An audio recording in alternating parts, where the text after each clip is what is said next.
It is a great day to be alive in Pittsburgh, PA. Welcome into another edition of Kaboly+Mack. Good morning, friends, Yinzers, countrymen.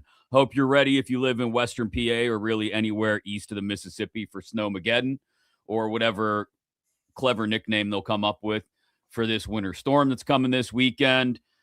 Settle in, catch up on old episodes if you want. It's all there on YouTube. Just search for Kaboly+Mack and make sure you are subscribed. And of course, following on social media too. Kaboly+Mack on X, on Instagram, on Facebook, TikTok, everywhere. We appreciate Yins joining us, each and every single one of you. And important to note, as our good friend Scott has already mentioned in the chat, Kaboom on time today. So golf clap for you. Kaboly Standard Time was actually on time today. It was lucky because I was obviously up early this morning getting the kids off to school. You sit on the couch and you're looking up some stuff, and all of a sudden it's like eyes start to droop, head starts to nod. I will tell you a story though. Here's a great story. Yesterday, about 24 hours ago, I come running downstairs, set up the computer, turn it on, hit the old website. I see it's black. I'm like, I thought we were supposed to do a show today. I'm like, I'm confused. I swear to God, Mac posted it, and I look, and it was like just a retweet of something else. I'm like, oh shoot, it isn't a show today. I like the fact that you were. You know what? You get bonus points now, whether that story's true or not. You get bonus points for being fully prepared for a show that we weren't actually going to do. That's that you bank that, okay? Bank that for later. One of those other times where you take a nap and fall asleep, and I fear that it only happened dead. once. It happened once, but you had me worried. Thanks to the Dan Heck team for supporting the show. We appreciate them. They've been on board since the very beginning, and they can help you as well. If you're looking to buy or sell a home in the Pittsburgh area, get a hold of them. Check out all the listings at heckteamhomes.com. HAECK, heckteamhomes.com, and take a good bit of the stress and worry out of buying and or selling a home. That's what they're there for. They'll help you in that. Go to heckteamhomes.com, HAECK, heckteamhomes.com, the Dan Heck team. We appreciate them supporting the program. So where shall we start? I know where I want to start. You did a really nice job, and I know I'm sitting here patting you on the back.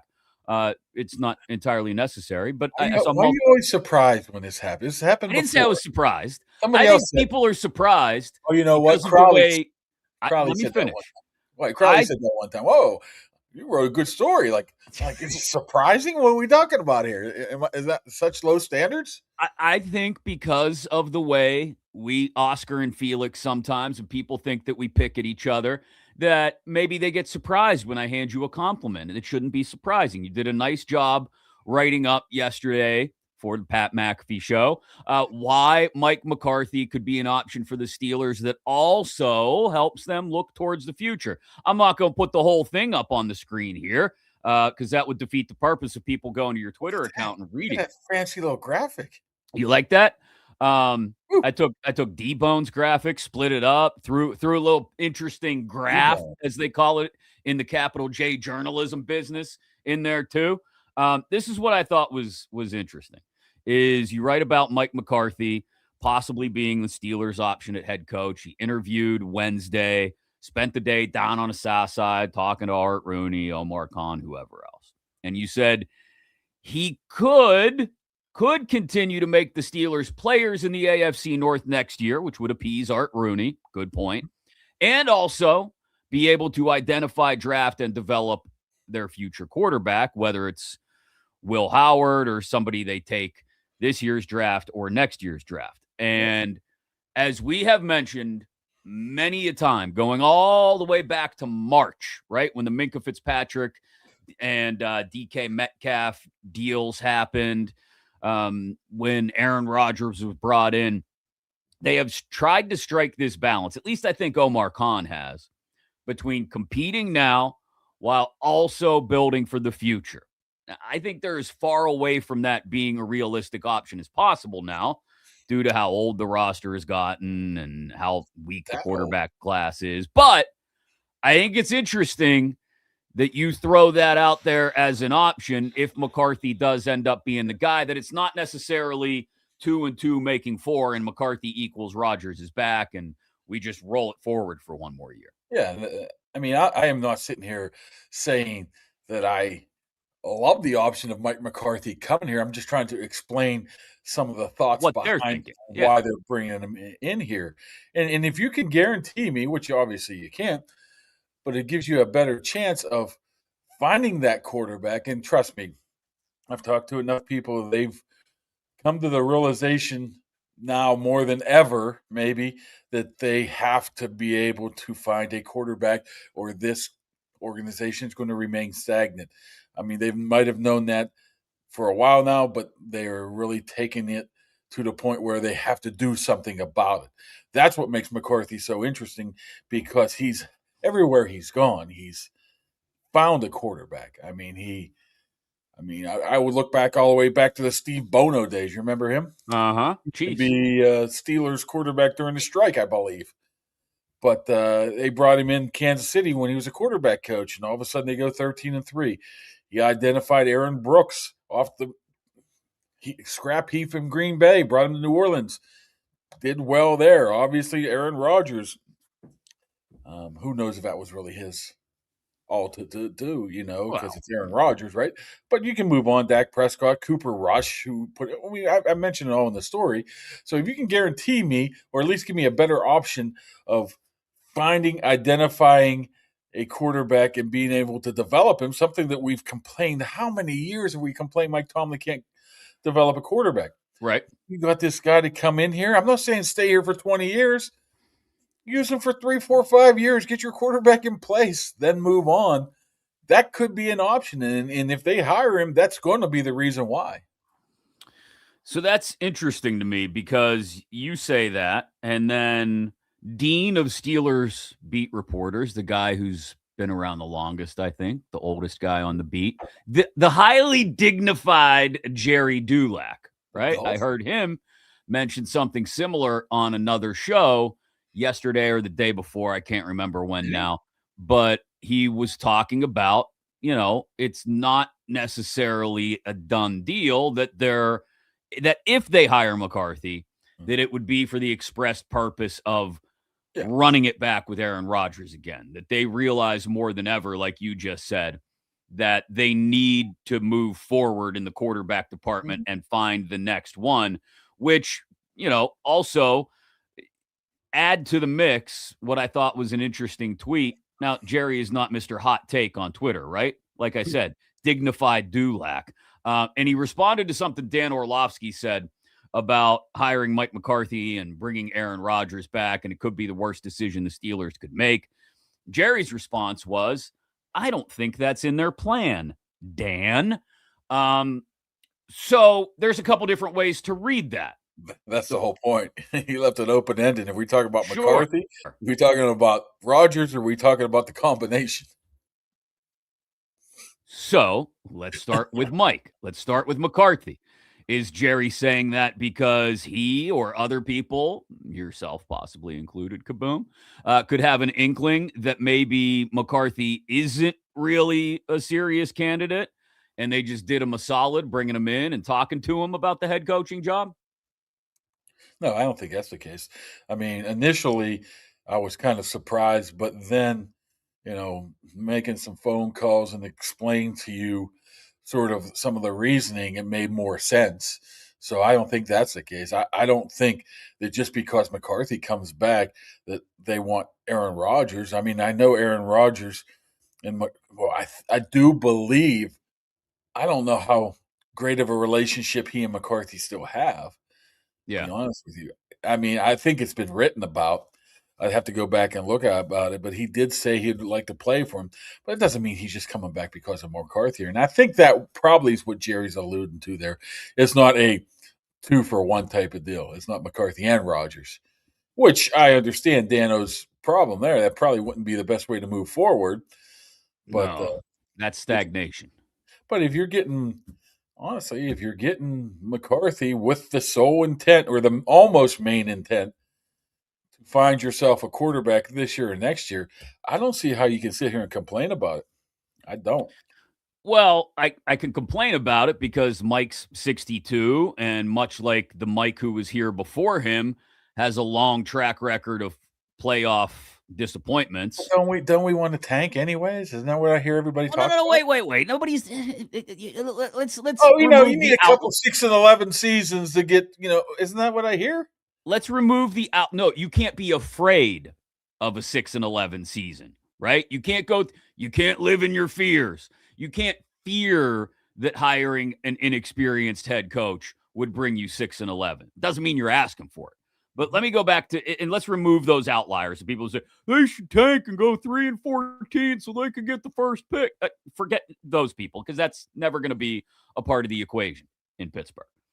But I do think there's a fair amount of Tomlin 2.0 in Mike McCarthy. Like Mike McCarthy, granted, he's offensive side of the ball, quarterback developer, like you said. Mike Tomlin was defensive side of the ball. And really just a CEO in his later days on the job. But Mike McCarthy is Mike Tomlin with a Yinzer accent instead of fun catchphrases. Like there's not much difference there. Could we agree on that? I don't know. I don't know. I mean, I'm not too in tune with Mike McCarthy's coaching style. I mean, if that's what we're talking about here, I could tell you one thing that McCarthy's probably had a better staff than Tomlin's ever had. Okay. So, I mean, I just don't know. I mean, if we're looking, we got to, I think, separate it here. I do think, do you want to bring a guy in just to pick up and win where you left off at? Hopefully, those 10 wins turn into a couple playoff wins. Or do you want a guy who can set you up for the future? I think it's a two distinct differences right here. I mean, Chris Shula comes in, which would be probably still my favorite, but is that going to get you any closer to figuring out the quarterback situation compared to McCarthy? And we've all come to the conclusion that you have to figure this out somehow. You're not getting a free agency. You're not getting a high draft pick. You have to figure this out somehow. You're hoping for an Aaron Brooks, Well, so let me table the quarterback conversation for a second because that's an important one to have. And I think what a lot of people need to move past is that hiring a young, inexperienced head coach like Shula or Scheelhaase or Shula and Scheelhaase, whatever it may be, that automatically gets you a 6-11, 7-10 season next year. Like, there's no reason Shula can't come in and continue to compete. I mean, especially in a division with 3 new head coaches and all the upheaval. We saw what the AFC North was this year. Like, there's no reason that just because a coach is new and young and inexperienced as a head coach, he can't come in and compete right away. Like a lot of people seem to be just saying, "Well, hire a new guy and deal with 6-11 for a couple of years, and we'll figure it out. You're moving forward for the future." Like, you don't have to hire an experienced retread head coach to continue to compete necessarily. But it didn't maybe a week and a half ago when Rooney came out and said, "I would love to have another Tomlin, Noel Cowher," that we all scoffed at. Like, here we go again, a young defensive coordinator, inexperienced, same old Steelers, same thought. No, I don't think people scoffed. I think a lot of people. I think there's an idea that just because you've done it, I think just because you've done it 3 times in 50 years doesn't necessarily mean that you've got a track record of being successful with it. Do you understand what I'm saying? Like 3 times in 50 years is not necessarily a large sample size. You tell me you haven't heard people say, "Well, they're just going to do what they always do. Same old Steelers." No, same old Steelers in my opinion. Same old Steelers in my opinion would be hiring McCarthy, really trying to lure Rodgers back for another year, trying to lure Hayward back in for another year, and then literally just running the damn thing back all over again. But can't you? Like, I mean, that would be same old Steelers. That would be Art Rooney II's same old Steelers. I don't know if I agree with this, but I'll just throw this out there. But would that be a bad thing to bring McCarthy in, bring Rodgers in, get yourself a younger quarterback like I mean, even if it's Will Howard right now, a very impressionable guy that learned from Aaron Rodgers for another season, I mean, would that be so terrible? I mean, maybe, I mean, you can make a run at it. I don't know if I believe this or not. I'd have to give it more thought, make a run at it, but while still setting up a better option for the future as well. I mean, just because I don't. Aaron Rodgers is gone, does that mean anything? I think no. Just because Rodgers is gone, like you said, it's not like there's a million great quarterback options out there Yes. this year. So that doesn't necessarily mean that you're going to have an instant upgrade at quarterback. I understand what you're saying there.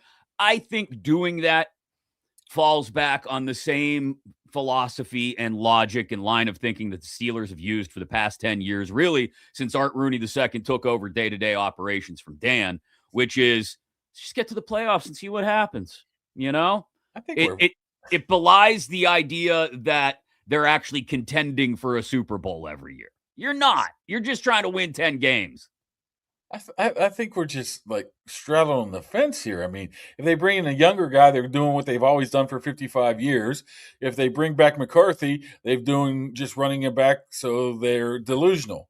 I mean, No, I think bringing in a younger guy is what's necessary at this point, in my opinion. And I don't think, like I said, hiring 3 young, relatively unknown assistants over the last 50 years is necessarily a large enough sample size or track record that you can say that's same old Steelers. I think that's backwards logic and backwards thinking by whoever's saying that. And you've clearly heard people say that. I haven't, but that's ridiculous. Same old Steelers at this point is just trying to get by with what you have, win 9 or 10 games, and maybe steal one in the playoffs. That's same old Steelers from where we've been for the past decade or so. So, you know what I'd be interested in if they would bring McCarthy in, and somebody mentioned in the comments about where you're getting this quarterback is at. Maybe a guy like, I'm just throwing names out here, maybe the Mac Jones, right? ooh. Maybe he sees something like the Sam Darnold, he can push something through him and make him into that first round pick that he was, or somebody very similar to that. Who would be another guy that would be in that There's conversation? just not a lot out there in that. Maybe even a Malik Willis. Maybe he identifies him as more than what I think he is.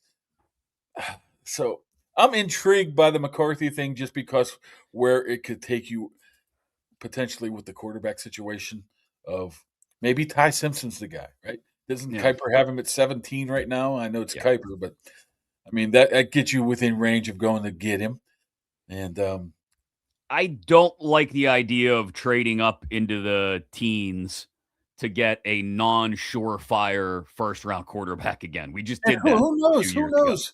If a guy like McCarthy was here, maybe Kenny Pickett turns out to be a first-round pick, and not a journeyman. Maybe he sees something in it. Maybe he helped. I mean, I swear to God, I put a link in that story, and I don't even know if it worked. I looked about how when McCarthy was on Pat's show, and he was talking about how he develops the quarterbacks. Mm-hmm. Very fascinating.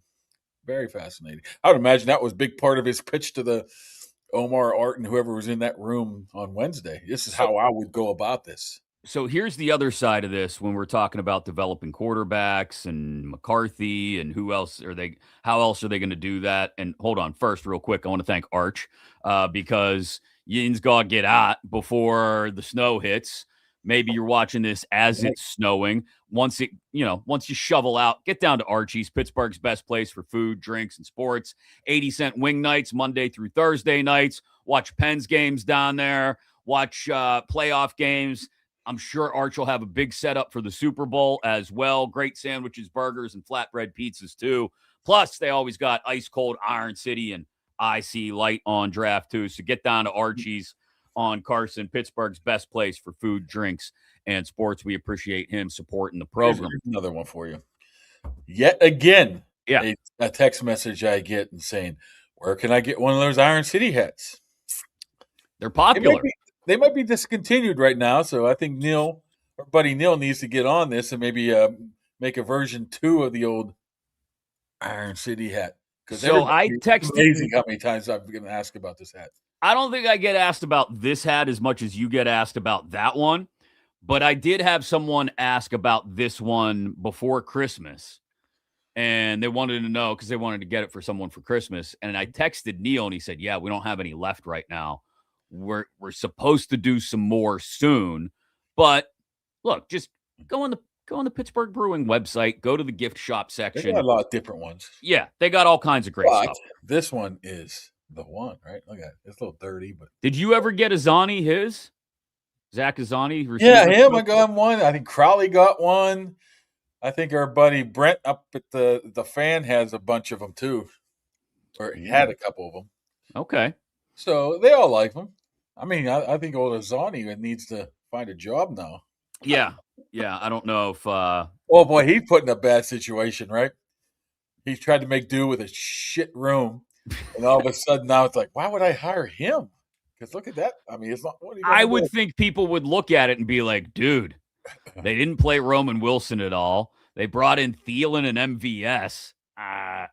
Maybe he can do Calvin something more with Austin. young guys. But that's Zach Azani, as much as he's a friend of the program, is a completely separate conversation. I want to get back to the quarterback thing and the idea that McCarthy could be brought in as, your future quarterback whisperer, your quarterback developer, whether it's like you said, Ty Simpson or another quarterback pick maybe in the second or third round or a retread like a Mac Jones or a Malik Willis or maybe even Will Howard. That's the direction I would go, regardless of who the head coach is, whether it's McCarthy, whether it's Shula with another offensive mind or Scheelhaase is his OC. I still stand by my opinion that they should try to get McCarthy, if they don't hire him as head coach, to come in and be like a Tom Moore style senior advisor. But that's another separate conversation. Will Howard should get the opportunity next year. Find out what you have in the guy. And maybe he's terrible, right? Maybe he's awful, but you find out. And you do bring in another veteran. You've already got Mason. Maybe bring in another veteran as well. One of those guys you think maybe could be a reclamation project like a Mac Jones or Malik Willis. But let Howard have a shot at it. At least go into camp with the idea of, we got a young quarterback. The guy's won a national title in college. Let's see if he has it at the NFL level. And maybe you get 4 or 5 weeks into the season. Hell, maybe you don't even break camp, but you get through September and you go, okay, this guy ain't ready for it. We're going to pull the pin on the backup option and go Mason or whatever veteran reclamation project you've brought in. But you give him a shot at it. Yeah. I think you give him a shot before that. I think you'll find out, off season, preseason, if this guy really has it or not. And like I said, you want to put him in every opportunity to succeed, something they did not do with Mason. I mean, let's just face it. I mean, you can go over that again. They didn't put him in even if they had a first round grade, third round pick on it, they never put him in position to succeed early in his career. And it set him back a whole bunch. So you don't want to put Will Howard in that situation. He needs to be ready to go, feel comfortable when he's thrown out there. That's why I would never have thought if he would be playing last year near the end of the season, if that last game was meaningless, if they would have beat Cleveland. I would never throw him out there, which leads me to believe that, I mean, wouldn't you love to have? I mean, who knows who a guy like Chris Shula would bring in? Say, even if it is not McCarthy, whoever they hire, offensive coordinator and or quarterback coach, better be a freaking dog. Yeah, they need to work with this guy. I mean, if you have a defensive assistant as a head coach, that's fine. But you got to find yourself one of those star offensive coordinators. why Shula and Scheelhaase as a combo option still makes so much sense. Scheelhaase has played the position, granted in the Big Ten, but like he's played the position. I think that could be a guy who may end up being just as capable. He comes from the McVay tree, could end up being just as capable at helping you develop a young quarterback. Like, I get it. McCarthy has the track record of taking quarterbacks and making them better than maybe they are. But Scheelhaase has been in McVay's system long enough that I would think he may be able to do the same thing. Yeah, I honestly, I myself would not even consider Scheelhaase as a head coaching candidate. I just think it's a little too soon for that. And that's fine. I just think it's too soon to go from basically an offensive assistant that, spends 4 hours a day on the computer putting up McVay's plays to becoming a head coach. Now, obviously, the next step forward from where he's at right now is offensive coordinator. Mm-hmm. So I would obviously love to see something like that, but I just don't think head coach is in the cards way, unless he goes to Cleveland, where nobody wants to go to Nobody wants that Cleveland. job. Nobody wants that job. Unless you're a Somebody, 30-year-old offensive coordinator from Jacksonville. yeah, or unless you're Jim Schwartz looking to get back into the head coaching game, maybe. Let me go back to Shula and Scheelhaase, though. You brought up the idea that the Steelers, the other day you brought it up, the idea that Art Rooney II, Omar Khan, the Steelers might get a little nervous if the Rams win on Sunday, because I would presume they'll get an opportunity Monday or Tuesday to interview Shula and or Scheelhaase, whoever they're interested in person, right? Like they can fly that guy in. Hell, they could even fly out to LA if they want to. However it works, interview the guy in person, and then that guy goes off, preps for the Super Bowl, and you now have a better idea of what you want to do as soon as the confetti drops on February 8th or whatever it is. But I think they do have time. I mean, where's Shula going to go? that's what I was going to bring up. Jesse Where's he Minter's in Baltimore now. That's going to happen. The only other jobs are Arizona, Vegas, and Cleveland, which is definitely, a step below the Steelers. You Yeah, have to keep an eye on Buffalo, but you would assume Buffalo wants more offensive friendly coach. You would think, but I would think Buffalo seems ticketed for somebody that already has a relationship with Josh Allen, given the way the owner talked earlier this another week. thing is I don't know if you're a head coach and say, this is my owner now. Yeah, I wouldn't be. I mean, if you're Brian Daboll and you're without a job and it's Josh Allen and you feel like you can unlock more from Josh Allen because you got a good relationship with him, okay, I could see him going there.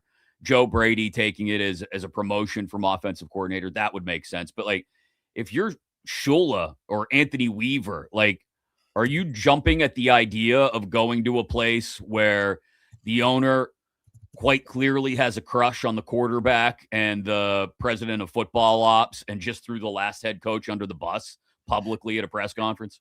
That was awkward. And Keon Coleman's probably like, what? What? I did what?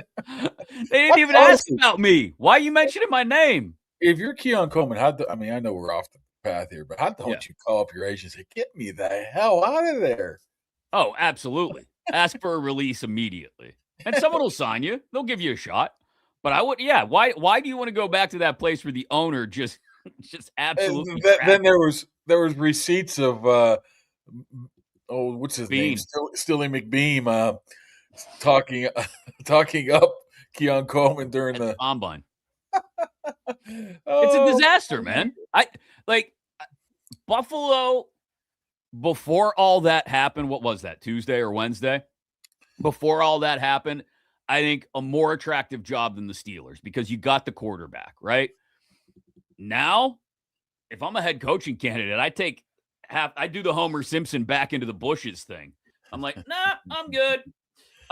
Because I don't want to have to deal with a batshit owner who's going to throw dudes under the bus. And like I said, has a love affair with the quarterback every time he squirts a few tears from the corner of his eye and just promoted the GM to president of football ops. Well, if that's the case, there goes Cleveland's job. There goes Arizona's job. And you got to be a little bit curious about the Vegas job too. Absolutely. I mean, so you make a good point. Chris Shula is not going anywhere. You have time to sit back and wait for Shula if that's your other guy. And they'll figure that out, I guess, during the second interview, the in-person interview, which, again, I would think happens early next week, Monday or Tuesday, regardless of whether the Rams win or not. So if the Rams lose, it's real easy. It's cut and dry. Chris Shula could be here on Monday or Tuesday, and you could be introducing him to the media on Wednesday. And that's entirely possible. Even if the Rams win, you still bring them in early next week, get the second in-person interview, and then sit around and say, okay, we got 2 weeks to make sure we feel good about this, guys. How are we going to do this? They have all the time, not all the time in the world, but they got plenty of time. Yeah, I mean, I wouldn't think there would be a third round of interviews. I don't think so. Unless there's some sort of, unless they get it down to McCarthy and Shula and everybody looks around the room and can't come to an agreement somehow. Well, I Maybe mean, they then know there's, about McCarthy. I mean, Omar worked with him in New Orleans for whatever 4 or 5 years. I mean, I'm sure they're pretty knowledgeable of what he brings. I guess Shula, you'd have to get to know a little bit more. There's a little difference between having Zoom meetings and right. in-person meetings. So you Well, yeah, definitely they want to know, like you've said before, they want to know if this guy is a leader of men. You yes. can't catch that vibe on a Zoom. I'm sorry. No, you can't because you can fake a lot of things on the Zoom. Right. You can have So, another computer sit up right here and your Chat GPT or whatever that AI crap. What should I say to this question? Right? do you ever try to use Chat No. GPT or any of those AI things other than Grok, which I know I used that you Grok tried to use to once and make I was funny really pictures? confused. And I'm like, okay, it's enough. I always feel weird of like people saying when somebody tweets something and then people go at Grok, is this true? I mean, then everybody else can see you asking Grok if it's true. Why the hell they call it Grok? I don't know. Ask Elon. There's Grok, there's Copilot, there's Chat GPT. There's one or two others out there. I don't really ever use them. Maybe I'm stupid for not using them, but I'll use them sometimes to make like Photoshops, but that's it. Like, I don't know. My wife uses that shit all the time. She wants to know like what piece of furniture to put in the dining room or whatever. She'll Chat GPT it and it tells her what to do. But then the problem is people latch onto it and they're like, well, that's what Chat GPT said. That has to make the most sense. I'd explain to my kid So the who other does day. Chat GPT say the Steelers should hire? You want to ask it? No, you can ask it though. Well, yeah, that's what I meant. I meant like us together, but which is me typing it in. You must have it on your phone then. No, I'm typing it into my laptop, chatgpt.com. It's not that hard. Hold on. Who should the Steelers hire as their next head coach? There we go. Let's see. It's working. But it says searching the web. It literally says that when you type that in. I had to explain to my kid, like all AI is just an aggregated version of the internet. Like It's pro football talk. well, I don't know if I'd go that far. Okay. Oh, here we go. They've got rankings actually. Do you want to hear what ChatGPT's rankings of who the Steelers' next head coach should be and why? It happens to be right with the odds of what's the odds? What No, are it's the odds? actually different. Well, hold on. The odds? No, I'm talking about the odds of the where first time I heard it was when the presidential election came up. They're like, well, so and so is this, so he's going to win. What site is that? There's a couple different places you can bet on it. Are you talking about Kalshi? Whatever the hell that is. Well, you can bet on it at some offshore sports books. You can also bet on it on like sites like Kalshi and stuff like that. Anyway, yeah, it's pretty. Well, no, it's not in line actually with the odds that the most recent odds. Okay, so here's what ChatGPT says. We're off on a tangent here, but let's go with it. 1, Chris Shula. He's young, defensive-minded in the Steelers tradition and has ties to successful NFL coaching trees. Could bring trusted assistants, even offensive minds with him. A modern defensive thinker with strong leadership vibes and a connection to the Steelers' identity. See, this is all they have to do. I don't know why they're going to the trouble interviewing these guys. They have Nate Scheelhaase Chat GPT as number 2. That's kind of weird, but a rising offensive coach with strong pitch as a leader. Something Steelers fans feel is needed after years of offensive struggles under Tomlin. Scheelhaase is a leader? That's what they're saying. He was an offensive assistant, which means if the franchise wants an offensive reset with long-term upside, he's a bold, future-focused choice. They have Brian Flores, number 3, experienced coordinator, past experience, familiarity with Steelers, battle-tested, proven motivator, fits Pittsburgh's defensive DNA. Any disagreements with ChatGPT yet? I'm disagreeing with 2 and 3, yes. Okay. They actually have Mike McCarthy ranked number 5 ChatGPT. All it says is veteran presence could help, could stabilize a transition while mentoring younger staff and quarterback. So they're just looking all on Twitter and everybody hates McCarthy, so he's 5th. Do you know who they have as number 4? I'll let you think about that for a second while I thank our good friends from Impact HVAC for supporting the program. It's going to be so damn cold for the next week or so. If you have any issues with your furnace, reach out to them. They'll take care of you. Message them directly on Facebook at Impact HVAC PGH or give them a call, 412-297-1852. Make sure you stay warm over these next few days and weeks when it's going to be frigid out. Impact HVAC. Thanks to them for supporting the program. So number 4, we asked it's going to be 1 degrees tomorrow morning. I looked, wind chills all next week are supposed to be between like 5 and 15 below every morning. These kids aren't going to go to school at all. It's going to drive us nuts. I got to get Impact over here, man. I'm still having the issues of heating. You have the number. Give them a call. No, I'm going to have to. Okay, do it then. Number 4, according to ChatGPT, for Steelers' next head coach, the guy who's coming today to give him a visit. Tony Weaver. Tony Weaver. Yinzers would do that. They would call him Tony instead of Anthony. Yeah, I seen Tony Weaver down at Rialto Pizza. I don't know what he's doing in Greenfield. It's not his neighborhood. Interviewing in person under the Rooney Rule. I don't know why that's mentioned by ChatGPT, but maybe an important consideration. Praised for his communication skills, defensive leadership with strong rapport, and ideal cultural fit for the Steelers locker room. Everybody's getting love except McCarthy. It's like, yeah. Basically, yeah.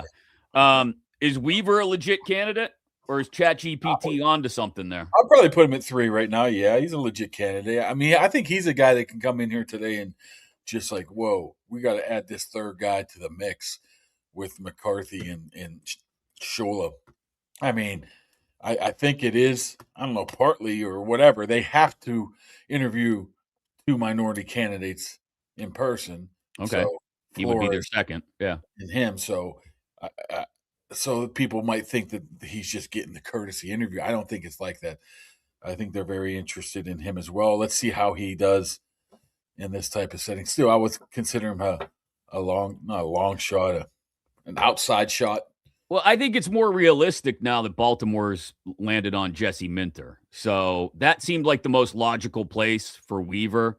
I do know as things have continued to evolve this week, like you had a great theory earlier in the week about why not, if you're going to go with retreads, go McCarthy and Flores together. But Flores has signed a new contract in Minnesota, so I wouldn't see that working out. Yeah, I mean, honestly, unless he gets a head coaching gig. I know why he did it in Minnesota, but to me, it sounds like he doesn't think he's getting a job either. Or he's just decided, hey, it's head coaching gig for me or bust. I'll just stay put. Like, no, what it sounds like to me is if I'm a guy owner interviewing, I'm not saying, dude, this dude's more worried about going back to Minnesota than worrying about a head coaching job. That's what I would be thinking. But I understand why Flores did it, because he wants to have a job next year. I mean, I would look at it from the perspective of, okay, the guy's just setting himself up in case a head coaching role doesn't come open that he's offered, right? Like, if you're the Raiders or the Cardinals or the Browns, you could still do worse than Flores, I think. Yeah. I just think some of his legal issue trial thing coming down the road is going to push people back a little bit. Could you imagine Brian Flores and Jimmy Haslam in a meeting room together? Jesus. How long before Flores just knocks him out? You know damn well the Browns are going to hire the Jacksonville guy. What's his name? Idinsky? Dolsky or something. Yeah. Imagine what do you think the Raiders do, since we're talking about this now? I think so. Let me press pause on that before I get to the Raiders. Why no interest at all from the Steelers?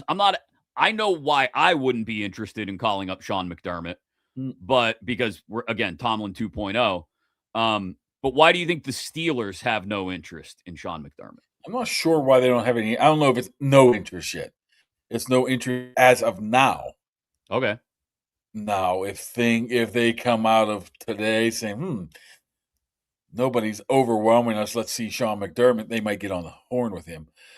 But I'm under the impression that they weren't interested in him as of now. That could change. I don't know what would make it change. Can I tell you what? Why hasn't anybody reached out to him? Is anybody? That's a great question. I mean, probably doesn't help as batshit crazy as the owner acted the other day that he got thrown under the bus. That he's only gone to 2 conference championship games in 8 years with Josh Allen as his quarterback. Now, Saturday night in Denver wasn't McDermott's fault. That was on Josh Allen. But so I understand moving away from McDermott, but Saturday night wasn't his fault. So I mean, if I were in Vegas or Arizona or Cleveland, I'd call up Sean McDermott in a heartbeat. But you look on Sean McDermott, he just had pretty 9 successful years in Buffalo for the most part. Now you want to go to Arizona, or you want to take a year off and reset it next year of maybe the best job? I would take the year off. Absolutely. Yeah. I would go sit Mai Tais with my buddy Mike on a beach somewhere in Florida. And then that's the problem they're having, man. I mean, it's like, it's not a good class. And now you got 3 crap teams out there looking for coaches. You're not going to get anybody worth a damn. Or if you do, you're going to be lucky. Yeah. I mean, like, the Raiders are the probably best of the terrible bunch because you've got Brady's involvement. So maybe that helps insulate you a little bit from Mark Davis. Owner, right? Yeah, you got a wacko owner, but Brady being there, like I said, acts as a little bit of insulation between the wacko owner, Bull Cut Davis, and you if you're the head coach. I guess you got a couple players, right? I mean, I don't know how good. Hours. You've obviously still got Max Crosby around, even if he's Genty's going to be the man or not. Who knows? Who? Ashton Genty. Yeah, you got Genty. I mean, I don't know how great he was. The problem is you have no offensive line. Their offensive line is a wide receiver, offensive line. So there's a lot of work to be done there. But I mean, why would McDermott want that, right? Yeah, unless you're absolutely desperate to coach in 2026. Maybe Tomlin and McDermott should start a podcast. How boring would that be? One team media, let's go. Get on it. I think Tomlin would be relatively entertaining if he took the filter off. Yeah, if he took the filter off, but that filter ain't coming off. But he and McDermott would just sit there and talk about punting on 4th and 1 all day. Like, there's no way. No way that's entertaining. McDermott would be like, yeah, I wasted like a bunch of years of Josh Allen's career. And Mike Tomlin like, yeah, Ben Roethlisberger, brother. I'll one-up you there. I wasted the back half of Ben's career. I forget what I was watching yesterday, and YouTube start going through some stuff. And the next thing I know, I was watching all of Ben Roethlisberger's touchdowns of his career. How long is that clip? It was long. It was more. It was put out by the team, and it really hit me in the mid 2015s with the Bell. Oh my God, Wallace, the back-to-back 500-yard games, just unbelievable. Antonio Brown could have been. He's still probably the best football player I've ever seen. It's just amazing. If you go back and watch, the highlights, the clip of some of the catches he made, and then we forget, like, because he would make the, Tony toe tap and all that. Like, we forget the after the catch impact that he had. He would catch something like on a 7-yard hitch and then make 3 dudes miss and just bang, be gone. It was ridiculous, the big play. Imagine having that talent of, and I think Heath was still there. Maybe not. Yeah, he was. Heath, Ben, Le'Veon, Martavis.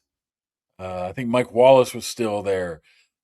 You had the offensive line still was in its prime. Peak. Yeah. AB, unbelievable type of offense that they had out there. And it's just, you look back at it like that, and you're like, boy, that was a waste now, wasn't it? Giant waste. Super Bowl with any of those guys. It's depressing. Thanks for bringing it up. Well, I'm just telling you what I look on YouTube. It's pretty interesting. The different. Another one that always jumped out at me yesterday when I was watching that was the year that I remember because I covered it and the guy was great. But the impact Jericho Cotchery had that one year. Holy cow!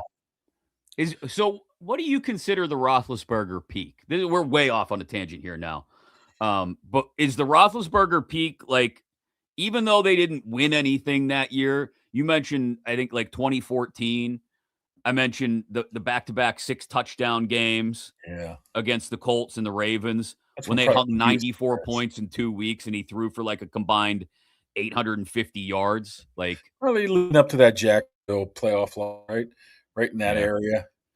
15, 16, the Haley years. Yeah. Credit to I Todd. mean, Le'Veon was just unbelievable. I mean, you don't realize this as time passes, but then when you get reminded of, like, yes, I do now remember this. Holy shit. Can we just go over the stat line from that Colts game in 2014 real quick? Is it 40 of 49 for 522 yards and 6 touchdowns. Antonio had 3, It right? wasn't sacked once. Did Antonio have 3? Hold on. Let me bring up the box score from that week. I think it was depressing at first. Now it's fun going back and looking at. Hold on. Let's see. Le'Veon didn't score a touchdown in that game. 24 carries for 92 yards. Antonio Brown, 10 catches on 13 targets for 133 yards. No, just 2 touchdowns. Martavis had 2 touchdowns as well. Heath and Marcus Wheaton with the 5th and 6th touchdowns.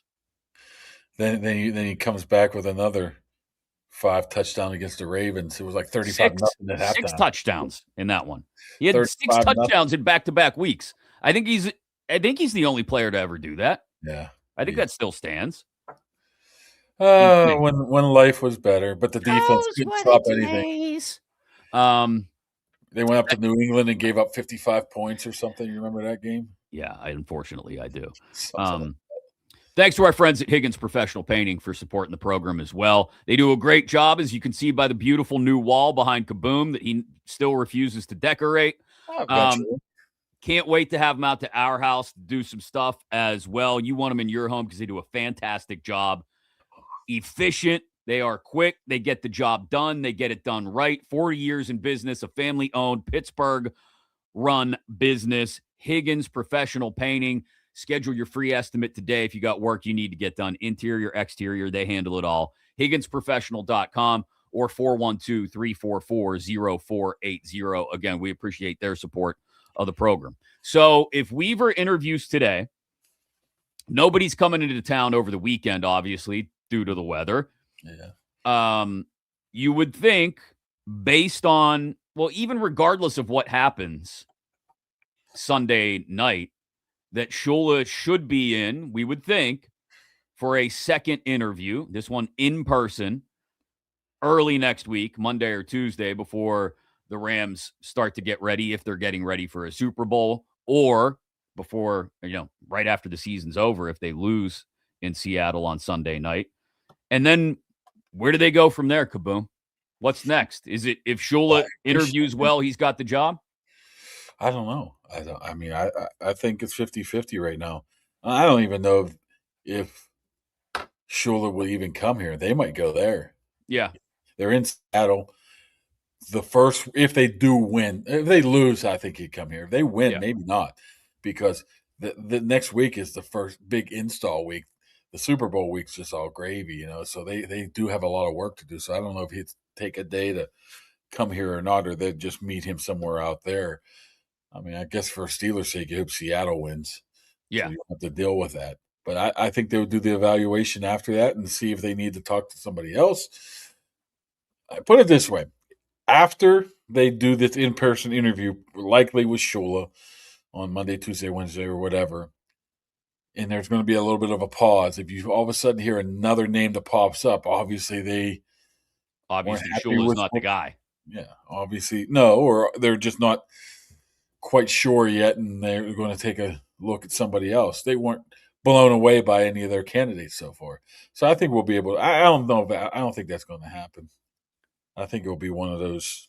Honestly, I think it's going to be either McCarthy or Shula right now if I was betting. But not for nothing. I feel like job interviews in real life should go like this. Like you should get to know who else is interviewing and when, and then it should be more public. Like Chris Mack is no. we completed our interview at, I can't even think of the other country, Big Country 7 or whatever the hell that's called. You're so far off. Hilarious. we I'm happy. I'm not going anywhere. But well, I'm just saying, we have completed our interview with Chris Mack. I think every interview process. Then every what's the name of that goofy? Not goofy. Those people that give awards away for radio. Barrett Company writes a story. Chris Mack is interviewing with. Yeah. According to whatever. It should be like that for every job. If you're sitting in a cubicle right now listening to this show or watching it, you should know when you go to interview for a better job who the 6 other jamokes are that are also interviewing. That's my jamoke. You haven't brought up Mario Cristobal yet, huh? I thought you'd be all over that. Why was I supposed to bring up Mario Cristobal? Baldy said he's hearing that they're interested in him. I think that would be a disaster. What?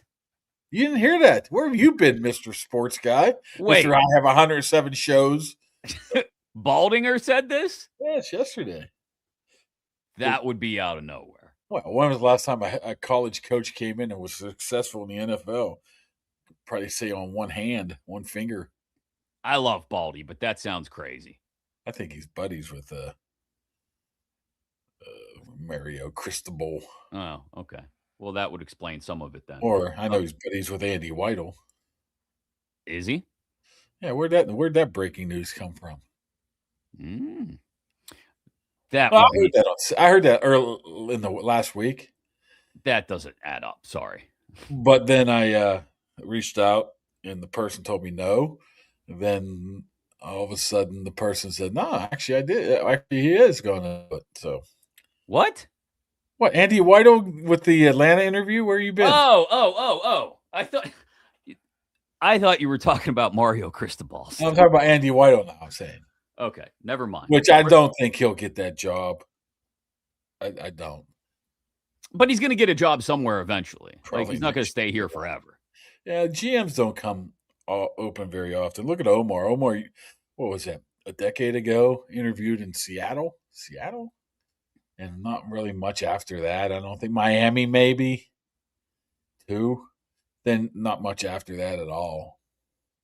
I'm telling you, man, don't underestimate how much power he has in this organization now. Oh, I think that's a big part of if they go younger at head coach, why they would go younger at head coach. I know you pointed out the past working relationship with McCarthy and all, but I don't know. Like we talked about off the top of the show, Omar has seemed to be much more embracing of the let's build for the future idea. I know it doesn't seem like it when you're signing Aaron Rodgers and trading for DK Metcalf and Jalen Ramsey, but in the way he's built up for this year's draft in particular, I think he's very cognizant of the fact that this organization needs to pivot younger. And I think he 100% knows that they need to fix the quarterback or it's just fruitless. Yeah. I still would give Howard a go of it at the very least. You can give him because there's nothing else out there this year. But you can't rely on that. You can't just say, okay, we got Will Howard, so we're not picking the first-round quarterback this year. No. You can't do that. We're not, I have a chance to get – Hold on. I don't think there's a quarterback in this draft that's going to be available where they're selecting in the first round or even like the 5 or 6 picks ahead of that where they might trade up to. I don't think there's a quarterback in this draft that's worthy of one of those spots. All right. Okay, let's talk about the Mac Jones then. Okay, we don't need Mac Jones because we got Will Howard. You can't think like that. I mean, you have Mason Rudolph, right? Do you, or does the new coach say, I don't want you? Okay. That's a which would be stupid, which would be dumb, but experienced veteran backup who you could, break glass in case of emergency kind of deal.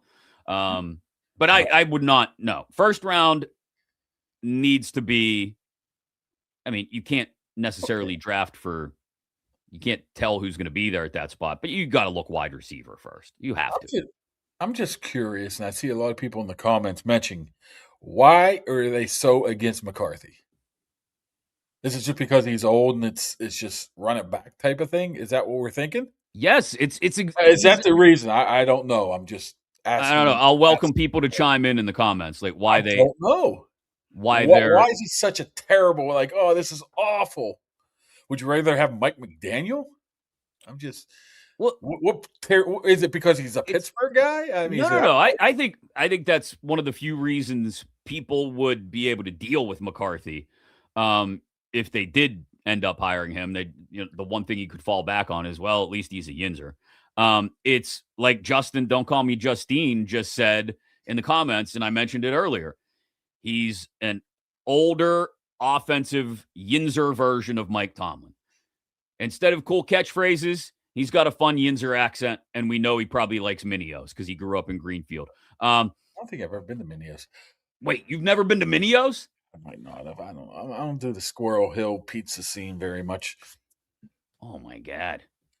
Well, okay, if they come out and say we hired Mike McCarthy, and okay, maybe he's a Mike Tomlin 2.0, but we think he can help our next quarterback situation more than anybody else. So did that change anything of how you feel? No, because I think you can hire Chris Shula and have him bring in an offensive mind who's also probably capable of developing quarterbacks. Right? I get what you're saying, and what you wrote about yesterday. It's why I think it makes a lot of sense from their perspective. Yeah, I'm not agreeing. I'm just writing the opposite version of why they would bring him in rather than just run him back. That's all. Yeah, and I think, like Johnny the Barber said, he could be good for a young quarterback like Howard. Well, maybe he is. Some people want to bring in Gruden because of that, right? Because he loves Gruden would be fun if nothing else. That's why I think you cooked up the McCarthy Flores option earlier in the week. It's why I don't think it's totally crazy to cook up the idea of hire Chris Shula, offer McCarthy a position as a senior offensive consultant or assistant or whatever, who helps whoever Shula's OC is, Nate Scheelhaase maybe, gain his OC chops, helps him develop the young quarterback. And you could do all that. There's nothing stopping you from that. Mike's not going anywhere else. It's the only place he's interviewed, and it might be the only thing he's interested in at this point. But if you give him the opportunity to contribute to his hometown team and help develop a young quarterback, that might be something that excites him. Yeah. But not have all the responsibility of being the head coach. You've had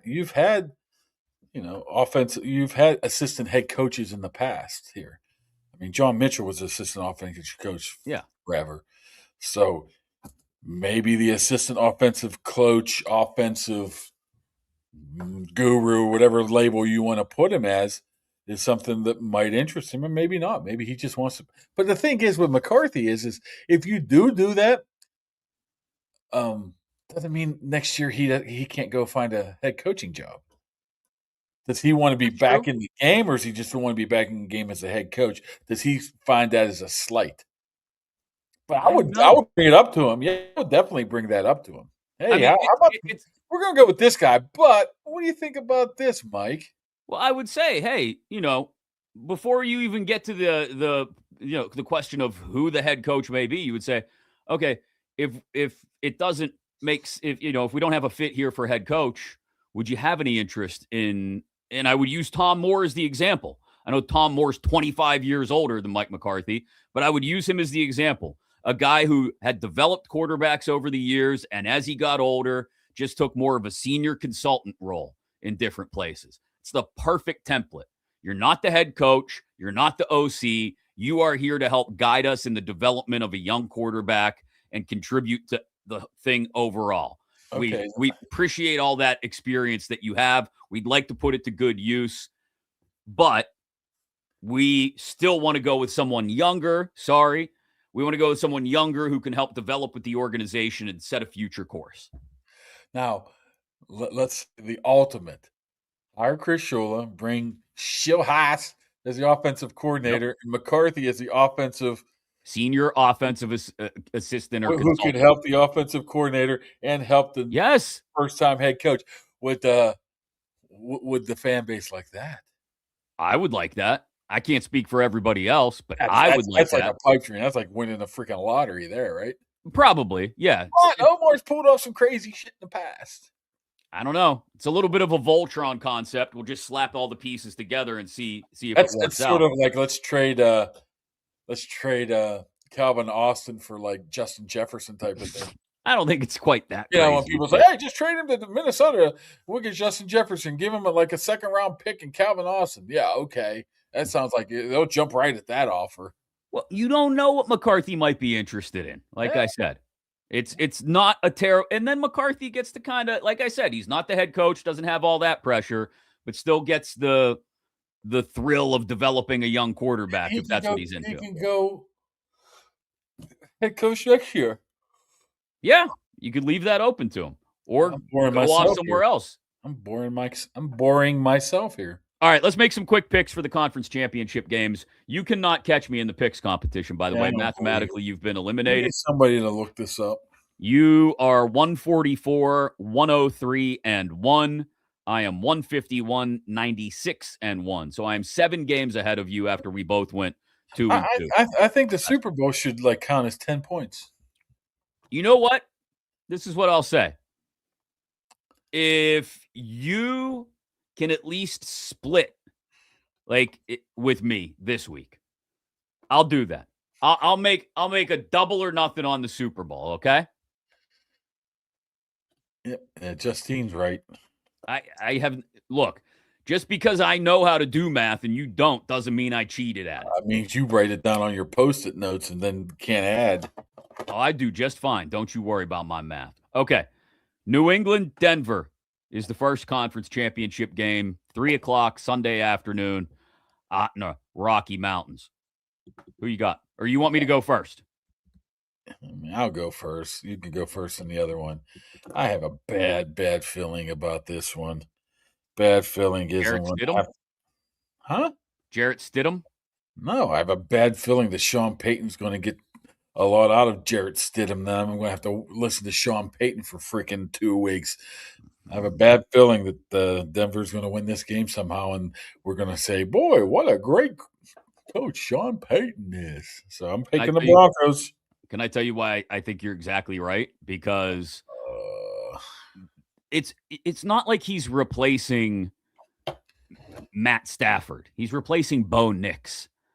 And I heard somebody throw the stat out earlier this week that the last time Peyton had to deal with losing a veteran starting quarterback this late in the year was back in New Orleans. He lost Drew Brees at one point late in the season. Teddy Bridgewater came in and went 5-0. Now, that was a really good Saints team. But the point still remains.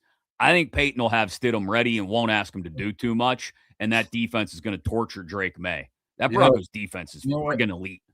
You know, another thing is, while you were mentioning that, when Dak Prescott got hurt a couple years ago, they brought in Cooper Rush, and he won his first 4 games under Mike McCarthy. So there you go. That's a really good look at the callback. It's a circle of life. All right, Rams Seahawks is the late game on Sunday. I think as long as Sam Darnold doesn't dick it up for him. And when has he not done that? In this last time they played the Rams. Remember what happened in the playoffs last year? Right. But remember last time against the Rams, I had my smart-ass tweet that I posted about Sam Darnold looking like Sam Darnold again. And then what did he do for the fourth quarter and overtime? If they just don't even ask him to do that.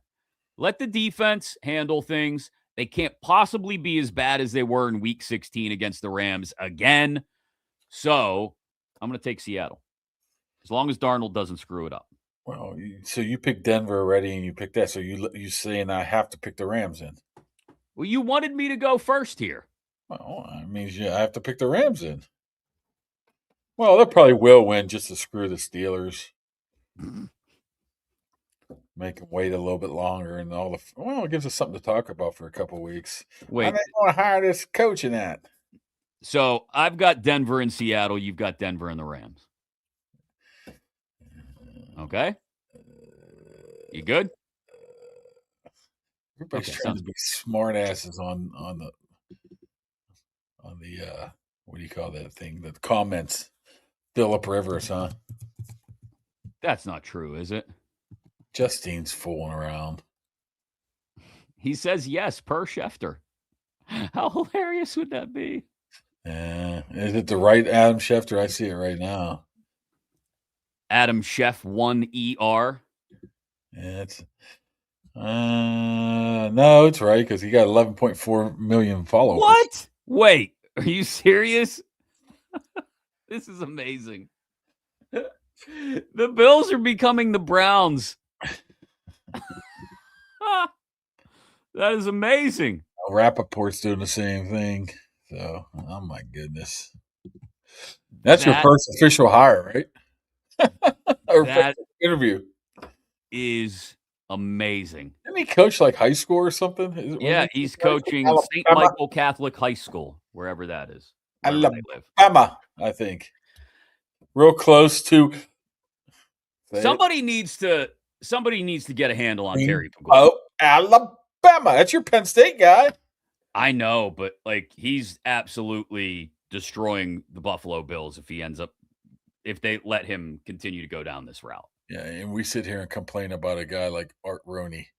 I'd take Art Rooney over Pagula, over Mark Davis, over what's his name in Arizona. Oh, so we take him over some band of misfits. It's damning with faint praise, I think. Well, I'm just saying, would you take him over Jerry Jones? Would you take him over Woody Johnson? Woody Johnson lets his kid pick out the team with Madden stats. It's kind of weird. I mean, these owners, I think the more we hear them talk, the more that they're kind of eclectic.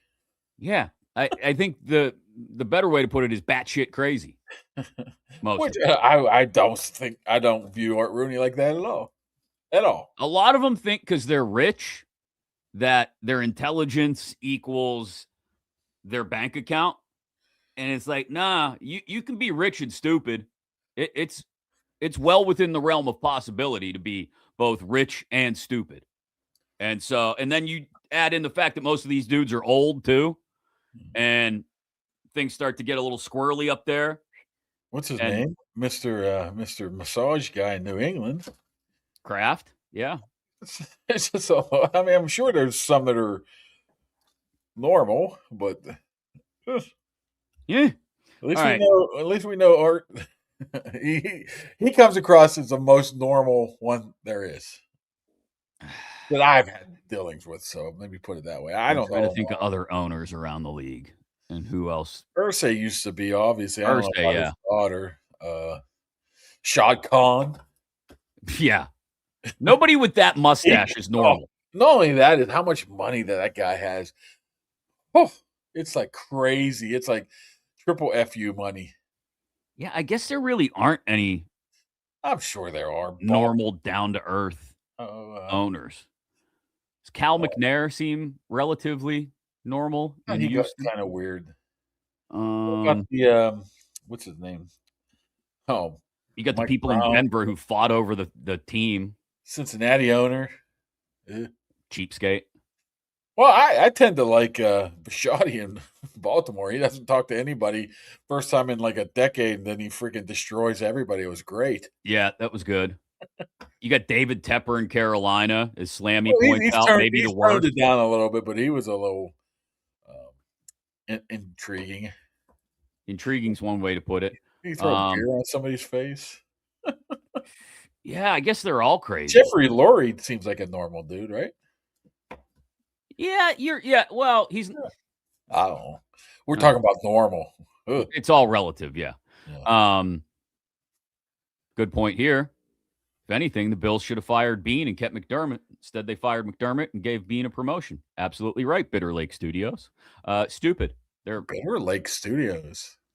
It's a YouTube name. Probably has his or her own channel. All right, cool. I don't know. Are the Glazers in Tampa? Are the Glazers in Tampa really normal?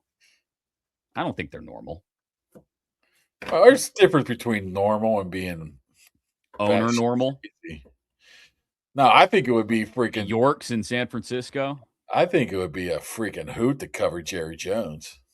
Oh, I have friends in Dallas who that's what they live for every week, getting a chance to talk to Jera. That's why I said to Carol. Carol's right. What's normal? I mean, that's the question. It's a great question. All right, that's going to do it for today. Maybe Monday or Tuesday, we'll get back to it, depending on how the interview cycle continues to go. If we have power, right? Yeah, Whole grid's gonna assuming be gone. we haven't been snowed in and we all freeze to death. But we appreciate each and every single one of yins for hanging out with us. Impact HVAC with all the. He's probably going to be busy on come tomorrow and next day. Yeah, maybe. Good job by you getting the plug in, though. I saw that on the screen there. Yeah, you're good like that. No, nobody can say you're not a professional, Mark. I mean, they can, and they might be right about 60% of the time, but that other 40% of the time, you nail it. All right, that's going to do it for today. Enjoy your weekend. If you're getting snowed in, stay safe. We'll talk to you again early next week. We appreciate you supporting the program.